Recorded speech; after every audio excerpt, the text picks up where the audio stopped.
Saat ini ya seperti Anda tunggu-tunggu 30 menit menuju penutupan di sesi pertama.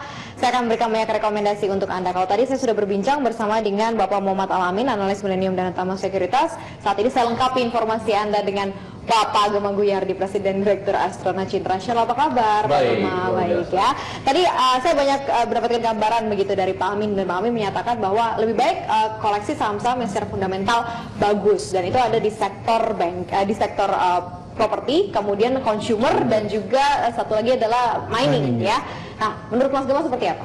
Oke, selamat pagi semuanya, selamat pagi pemirsa. Kalau dikatakan bahwa membeli saham-saham yang fundamental bagus, ya itu adalah nomenklaturnya, dan memang harus seperti itu ya. Dan kemudian sektor apa yang akan sebaiknya dipilih untuk saat ini? Kita tahu bahwa di dalam astronaci kita selalu fokus pada planetary cycle, dan saat ini kita sudah memasuki dead zone period, dan ini yang harus diwaspadai. Fundamental kita setuju, dan kemudian untuk saham pilihan consumer, yes. Jadi itu ada beberapa saham consumer yang memang perlu dibeli ya, tetapi ini tidak akan bertahan lama, maksimal adalah 18 hari dari sekarang. Setelah itu Anda benar-benar harus clean out. Hanya 18 hari Pak Gema, padahal kan mau puasa, mau lebaran ini nggak ngaruh sama sekali begitu ya, kalau dari biasa metode yang Anda gunakan. Seharusnya 18 hari itu sudah maksimal, karena setelah itu akan direspon dengan berbagai macam bentuk low volatility, low volume, dan seterusnya, dan akan ada switching portfolio sebentar lagi. Oke, switching portfolio artinya yang mana nih? Nah, itu yang menarik kan. Kalau kita bicara apa return yang bisa menghasilkan, karena kebanyakan sekarang orang lebih banyak defensif ya, dan pada saat nanti big fund akan masuk ke market itu, mereka pasti akan menunggu diskon yang lebih besar lagi. Maka biasanya mereka akan mengincar fixed income untuk parkir sementara begitu. Oh, oke. Kalau gitu strategi yang paling oke apa nih?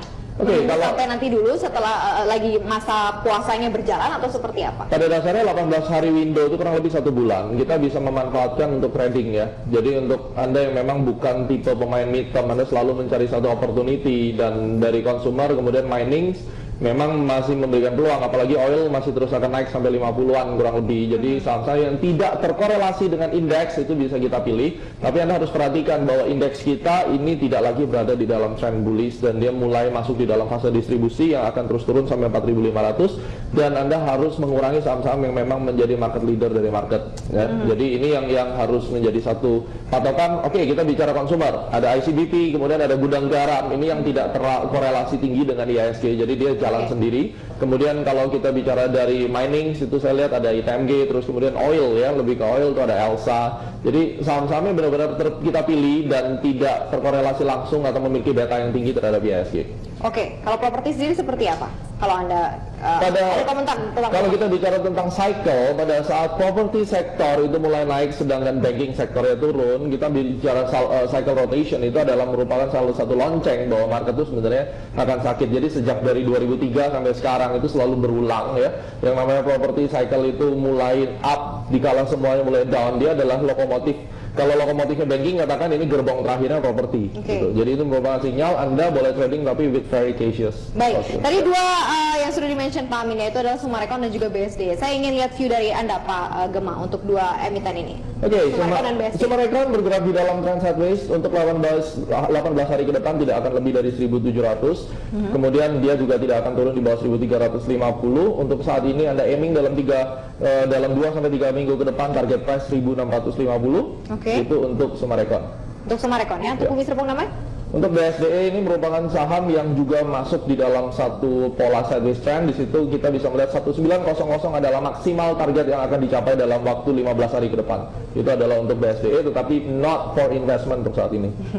Oke, baik gitu ya. Jadi ada sudah punya dua rekomendasi tadi dari Pak Amin dan juga dari Pak Agema. Kita lanjutkan tadi untuk consumer ya. Kita tadi berhenti di roti. Boleh dilanjutkan nih Pak Amin. Seperti apa roti kemungkinan untuk mulai dikoleksinya? Kalau tadi Agema lebih mention soal ICBP, gudang garam begitu ya. Tadi ada roti dari Pak Amin. Seperti apa? Kan dari segi saya bilang tadi kan, kalau segi fundamental cukup oke ya, karena dia juga salah satu defensif gitu kan. Kemudian kinerja dia itu rata-rata kenaikan real bersihnya itu 20% gitu kan. Kemudian dari segi target harga itu ya, kalau tahun ini sih kita udah bisa mulai masuk sih menurut saya ya. Kalau teknikal juga potensi berada menuju ke level 1485 untuk bisa mulai koleksi roti begitu ya. Ya, Ini targetnya lebih bisa ke short term, ke short term atau lebih kita bisa simpan lebih jangka panjang? Untuk jangka panjang masih oke, untuk trading juga masih oke gitu. Oke. Tadi di-mention juga Mas Gema bilang ICBP. Kalau ICBP dari kacamata Anda seperti apa? CBP ya. Indofood CBP. Ya, kalau saya bilang tadi kan saya konsumer ada 3 gitu kan, di CBP, kemudian roti, kemudian satu lagi Aisyah gitu. Aisyah, ya. Untuk apa ya? Untuk ICBP kalau dari segi trading saya melihatnya masih oke ya untuk trading, dan di long term juga masih oke untuk simpan jangka panjang. Kalau untuk jangka pendek trading dia bisa berada potensi menuju ke level 16.400. Tetapi ya level supportnya berada di 15.500. 15.500 ya. ICBP kemudian tadi roti ya. Saya pengen tanya view-nya dari Mas Gema. ICBP seperti apa? ICBP bergerak di dalam intermediate trend bullish ya, dan everybody love Indomie sampai hari ini juga saya tidak melihat krisis impact ya Pak juga kan. Jadi target price untuk kita bicara sampai end of the year dengan target 18-19 ribu itu very possible ya, dan kemudian dia strong, tidak terdistract ketimbang induknya yang terdistract dengan LSIP-nya dan seterusnya. Tapi kalau kita bicara anaknya ICBP, dia sangat solid, kemudian volume terjaga, dan saya yakin konsistensi untuk naik sampai 18 ribuan dalam waktu kurang lebih 15 minggu dari sekarang itu very possible. 15 minggu itu berarti sekitar 4 bulanan ya. Ya cukup lama memang. Cukup lama, tetapi bisa menuju potensial ke 18.000. Kalau kita bandingkan dengan induknya, Indofood? Indofood terlalu banyak distraction ya, dia ada LSIP-nya, terus kemudian dia terlalu banyak consolidation dari anak-anak usahanya. Jadi saya lebih prefer lebih spesifik ke ICBP-nya ketimbang lebih fokus ke ICBP ya. Sebelum saya tanyakan gudang garam ke Mas Gema, karena ini juga salah satu yang istilahnya salah satu yang diunggulkan juga dari sisi consumer. Anda melihat view apa di GGRM atau gudang garam? Kalau GGRM ya memang sih kita melihat dari segi walaupun ekonomi kita turun gitu, tetap juga kinerja dari GGM itu meningkat gitu ya. Mungkin kan orang juga tetap merokok gitu. Benar, ya? loyal banget konsumennya gitu kan. Walaupun dari segi teknikal juga kita melihat uptrend banget ya. Ini kalau untuk kita main saham ya enaknya main di saham-saham yang memiliki trendnya bullish gitu ya. Kalau saya melihat sih kalau untuk pegang agak lama agak susah ya. Tapi kalau trading masih oke karena dia berada di fase nih. Bisa menuju level berapa Anda lihat kalau gudang garam? Saat ini kan di 71.050 ya. Iya. Kalau saya melihat bisa menuju ke level 74.400. 74.400 untuk gudang garam. Itu dari Pak Amin. Nanti kita tanyakan ke Pak Gema, namun kita jeda terlebih dahulu. Pemirsa jangan kemana-mana, pastikan Anda juga sudah follow komunitas pasar modal kami @IDX_channel. Jadi Anda bisa langsung tanya mengenai saham-saham mana. Kami akan segera kembali. Tetap bersama kami.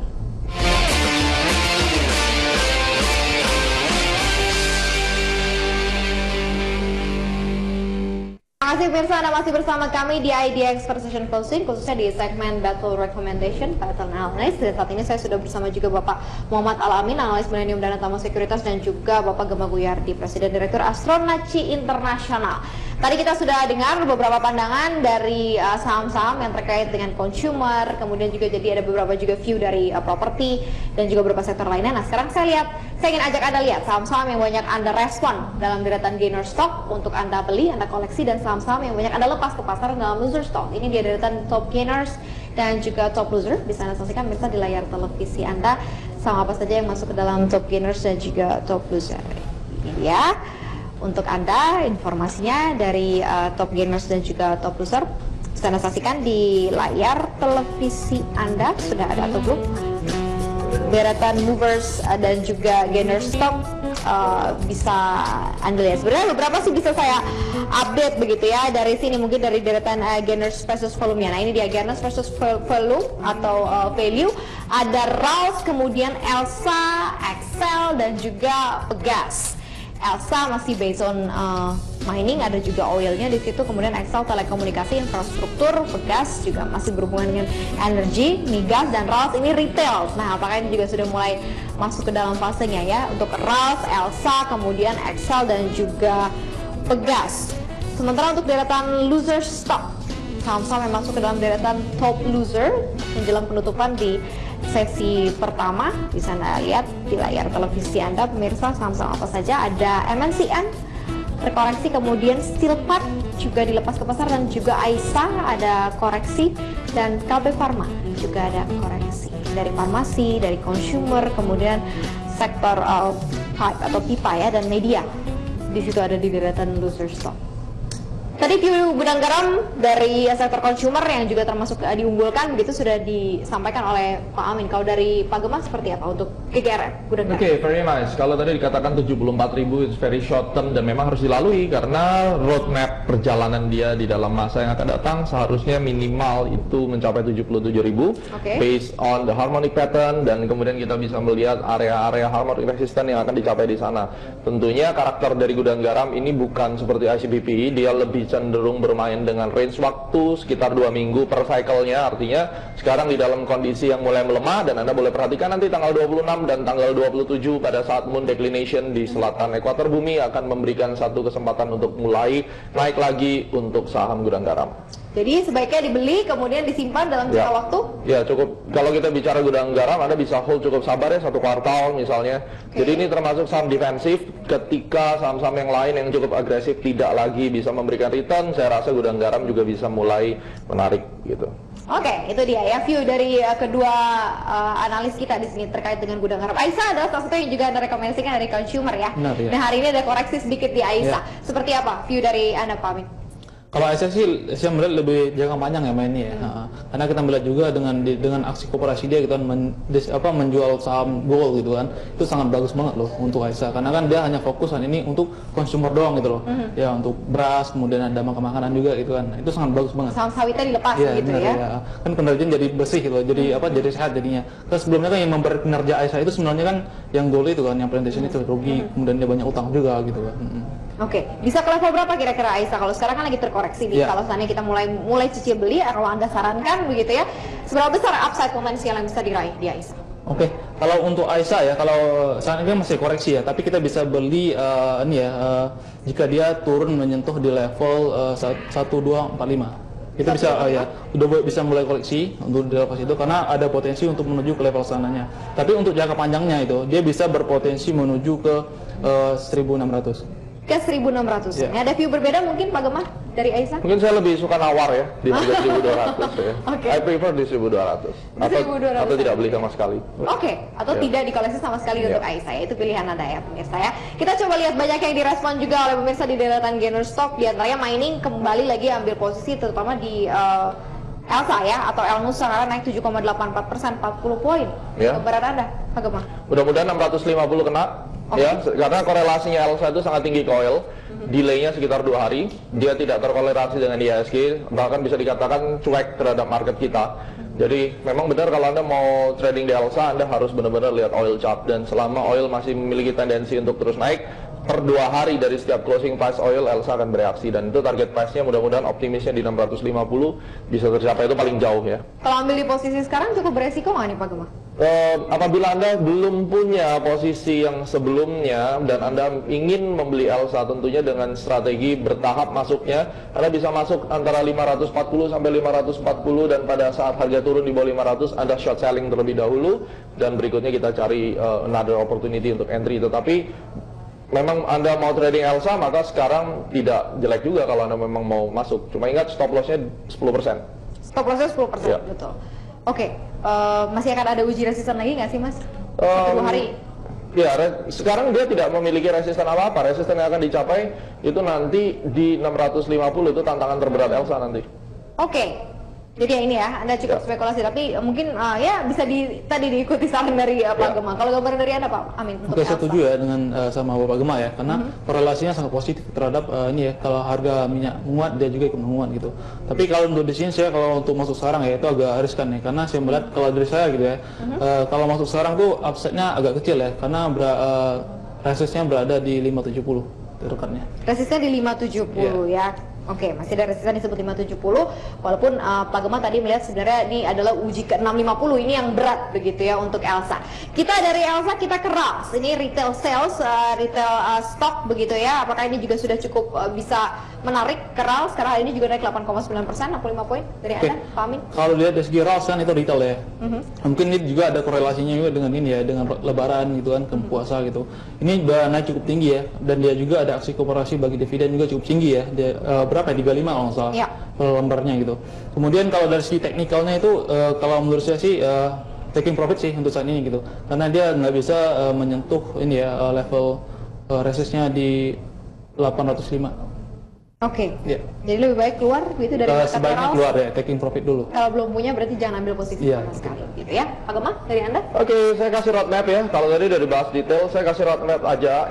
RALS ini bukan merupakan saham yang menjadi salah satu pilihan Astronaci, bisa dikatakan kita remove saham ini karena tidak memiliki satu konsistensi untuk menjaga stability-nya, liquidity-nya. Tapi kalau Anda ingin roadmap-nya 970 itu adalah target untuk RALS based on ABCDE complex correction yang sekarang sedang terjadi.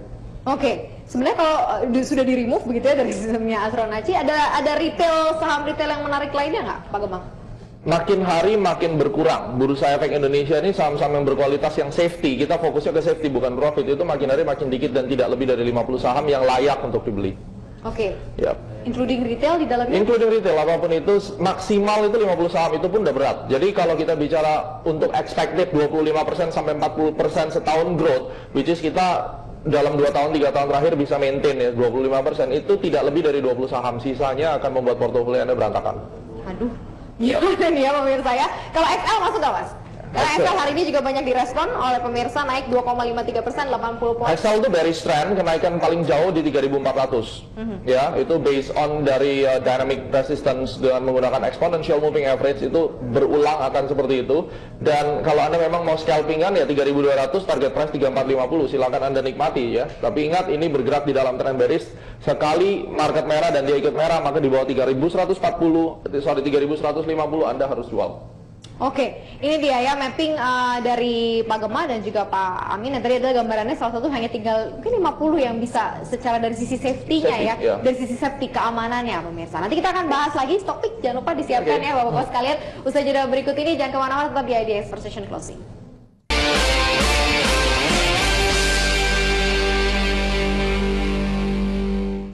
Terima kasih pemirsa, Anda masih bersama kami di IDX Session Closing, khususnya adalah segmen Battle Recommendation, Battle Analyst bersama dengan Bapak Muhammad Al-Amin, analis Millennium dan Taman Sekuritas, dan juga Pak Gemma Guyardi, Presiden Direktur Astronaci Internasional.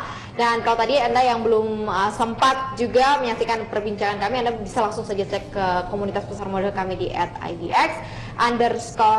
Dari mapping yang dimiliki oleh Pak Gemma tadi hanya 50 saham yang aman begitu dalam kategori safety. Tadi XL sudah disampaikan begitu ya. Kalau seandainya Telkom, kita lihat dari sektor yang sama, infrastruktur telekomunikasi, tapi lebih ke Telkom, seperti apa gambaran Anda? Better than Excel untuk saat ini. Dia bergerak di dalam bullish participation dengan target price kurang lebih 4.300 yang masih memungkinkan untuk dicapai selama tahun ini. Dan Telkom merupakan saham yang juga sebagai balancer market, dia tidak terlalu terpengaruh dengan indeks. Hanya saja Telkom ini kalau marketnya sangat hijau, dia pasti akan merah gitu. Jadi sebagai balancer dan bisa digunakan untuk investment ya. Anda buy on weakness strategy setahun kira-kira expected return 10-15% untuk Telkom.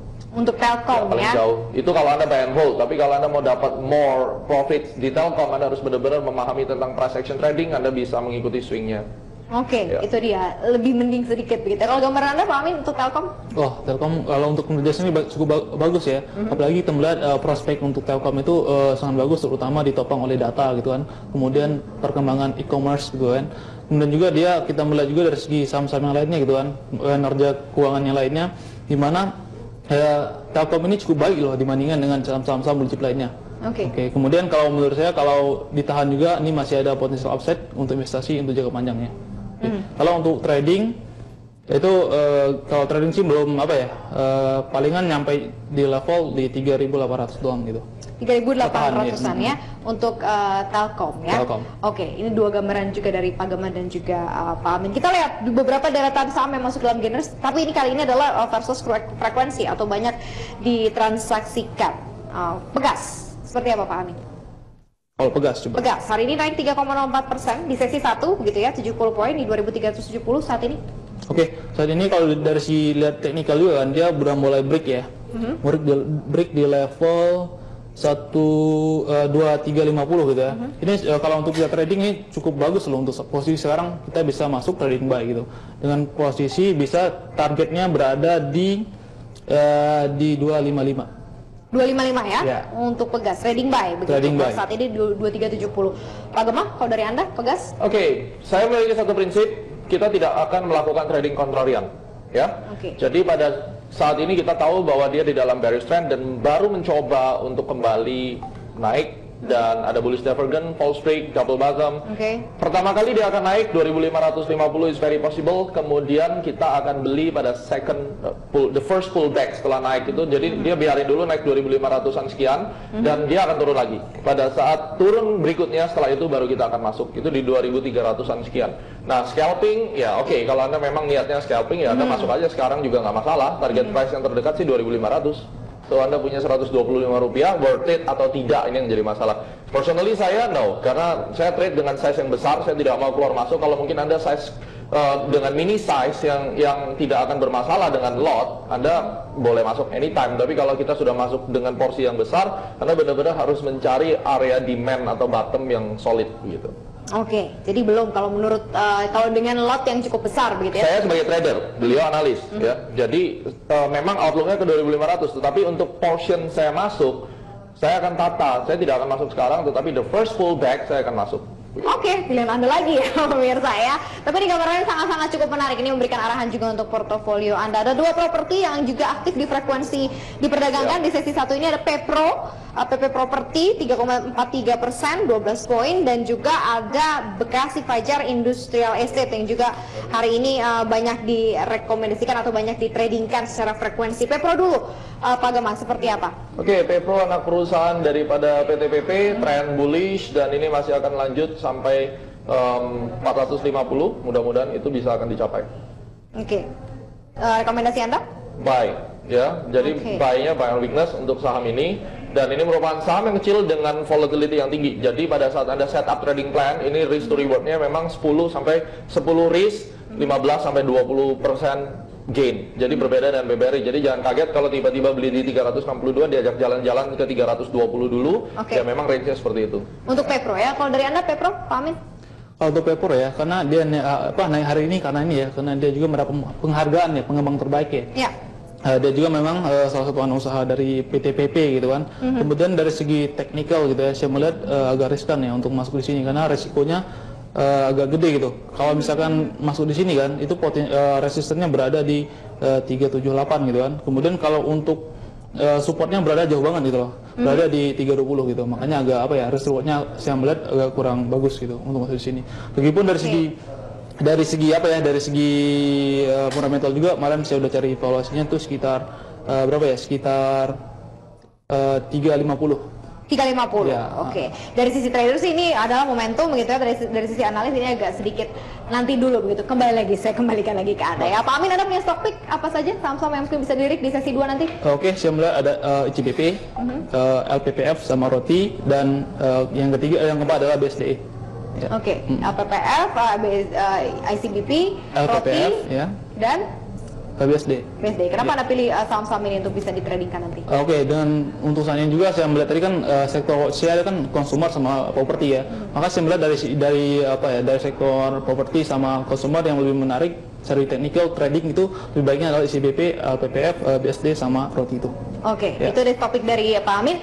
Nanti kita ke Pak Gemma, kita lihat dulu ya seperti apa indeks harga saham gabungan di closing pukul 12 waktu Indonesia Barat. Pemirsa, ditutup di level berapakah untuk indeks kita? Apakah masih akan ada penguatan lagi ataukah justru malah ada pembalikan arah? Bisa Anda saksikan pemirsa di layar televisi Anda untuk IHSG. Pergerakan dari indeks harga saham gabungan ditutup di 4.750.22, naik 0,84%, 39 poin dengan total jumlah transaksi di 2,5 triliun rupiah dan 2,6 miliar lembar saham beredar di market sepanjang sesi pertama. Oke, tadi topik dari Pak Amin, topik dari Pak Gemma. Oke, ICBP ada Elsa dan Gudang Garam, kita masih stay di situ dan kita masih akan melihat beberapa saham properti, tetapi yang jelas untuk tanggal 26 dan 27 itu ada financial astrology cycle yang mengharuskan Anda untuk check out terlebih dahulu dari IHSG, khususnya untuk saham-saham big caps yang merupakan market leader. Jadi kita akan memberikan another stock pick setelah itu, tetapi mostly tidak akan jauh-jauh daripada consumer. Kita agree di consumer ya, ada ICBP, kemudian Gudang Garam, itu yang bisa menjadi salah satu pilihan, dan Waskita Karya ini akan terus berlanjut. Baik, nanti saya tagih ya, habis tanggal 26 ya Pak Gemma ya. Terima kasih banyak Pak Gemma Biari, Presiden Direktur Strategi Internasional, dan juga Pak Muhammad Alamin, Analis Millennium dan Tama Sekuritas. Pemirsa, demikian IDX per session closing kita, dan juga tentunya battle recommendation dan juga battle analis.